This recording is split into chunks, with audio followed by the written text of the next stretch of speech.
महाप्रलय से पहले चोरी हो गया था ज्ञान और एक मछली ने बचाई थी सृष्टि। जब महाप्रलय आने वाली थी तब सिर्फ धरती ही नहीं डूबने वाली थी, बल्कि वेद यानी पूरी सृष्टि का ज्ञान भी गायब होने चुका था। और अगर ज्ञान न बचता तो नई सृष्टि अंधकार में जन्म लेती। समय का चक्र अपने अंत की ओर बढ़ रहा था। ब्रह्मांड शांत था, पर शांति साधारण नहीं थी। देवताओं को आभास होने लगा था कि कोई संकट जन्म ले चुका है। उसी काल में एक दानव ने जन्म लिया, जिसका लक्ष्य शक्ति नहीं बल्कि ज्ञान था। जब सृष्टिकर्ता ध्यान में लीन थे, वह दानव वेदों को चुराकर अथाह जल की गहराइयों में छिपा चुका था। अब संकट दुगना था। आने वाली थी महाप्रलय और लुप्त हो चुका था ज्ञान।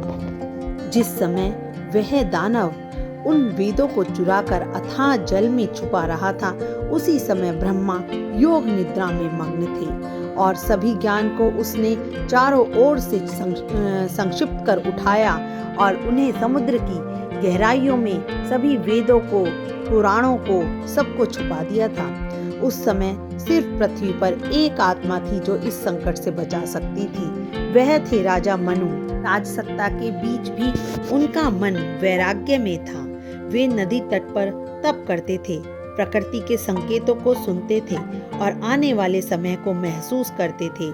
एक दिन जब प्रातः वह सूर्य को जल दे रहे थे तो उन्हें एक नन्ही मछली उनकी हथेली पर आ गई। वह साधारण नहीं थी।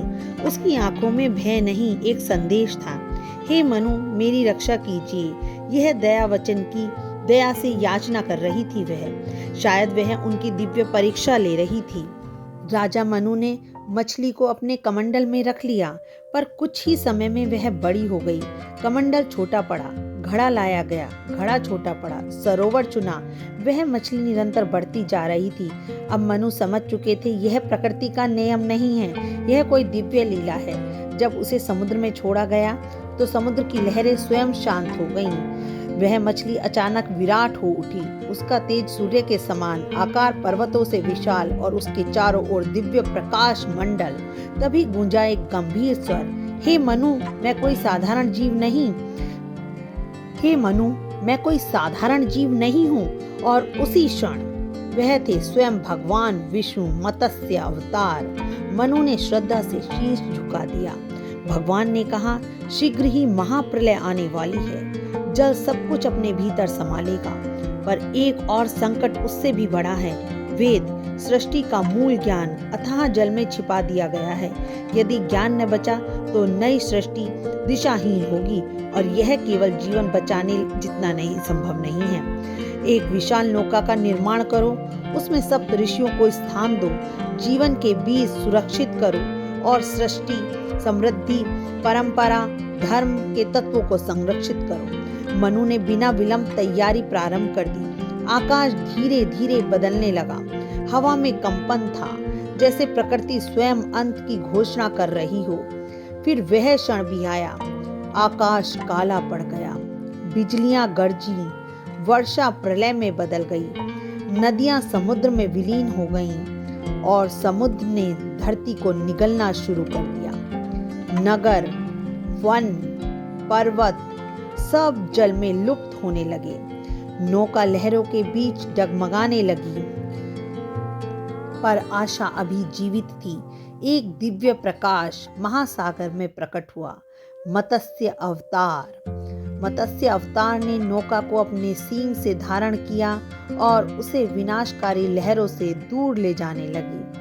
फिर वे अचानक अथाह जल की गहराइयों में उतर गए, जहां अंधकार था और छिपा था चोरी किया हुआ ज्ञान। गहराइयों में एक भयंकर संघर्ष हुआ।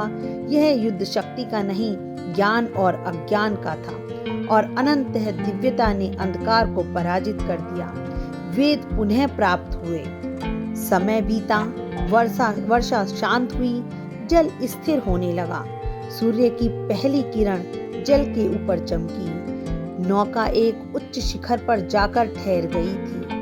भगवान मत्स्य ने कहा, हे मनु, अब नए युग का आरंभ करो, जीवन को पुनः स्थापित करो और ज्ञान को कभी लुप्त न होने देना। महाप्रलय ने सृष्टि का अंत किया था, पर मत्स्य अवतार ने सृष्टि का भविष्य बचाया, क्योंकि जब जीवन नष्ट होता है तो फिर जन्म ले सकता है, पर जब ज्ञान नष्ट होता है तो पूरी सभ्यता अंधकार में चली जाती है। शायद इसलिए उस दिन भगवान ने सिर्फ मनु को नहीं बचाया, उन्होंने ज्ञान, धर्म और भविष्य को बचाया। और तभी से कहा जाता है, प्रलय विनाश नहीं, एक नई सृष्टि की शुरुआत होती है। भगवान ने केवल धरती को नहीं, ज्ञान को बचाकर संपूर्ण सृष्टि की रक्षा की थी। धन्यवाद। आपको ये कहानी कैसी लगी? प्लीज़ लाइक, शेयर और सब्सक्राइब करिएगा और कमेंट में ज़रूर बताइए आपको ये कहानी कैसी लगी।